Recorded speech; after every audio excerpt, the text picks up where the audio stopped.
ने political victimisation करते हुए दूसरा केस भी बना रहा है तोशाखाना नंबर 2। लेकिन अलकादर केस का ट्रस्ट ऑलमोस्ट कंक्लूजन को आ गया है। उसका फैसला किसी भी वक्त हो सकता है, चाहे कि हफ्ता हो या 2 हफ्ते हो। लेकिन बहुत अनफॉर्चुनेट है कि उससे रिलेटेड कुछ ऑब्जर्वेशन दी गई हैं चीफ जस्टिस ऑफ पाकिस्तान काजी फ़ाइसा साहब की तरफ से। काजी फ़ाइसा साहब ने ना सिर्फ ये कि उन्होंने ऑब्जर्वेशन दी है, बल्कि ऐसी ऑब्जर्वेशन दी है जिसका उस केस के मेरिट के साथ ताल्लुक़ है।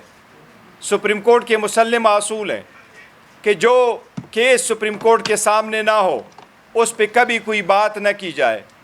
सुप्रीम कोर्ट के मुसल्लम असूल हैं कि जो अक्यूज़्ड या जो पार्टी सुप्रीम कोर्ट में केस के सामने ना हो, उसका नुमाइंदा सुप्रीम कोर्ट के सामने ना हो, उसका वकील सुप्रीम कोर्ट के सामने ना हो, कभी उस केस के बारे में, उस पर्सन के बारे में, उस अक्यूज़ के बारे में ऑब्जर्वेशन ना दी जाए।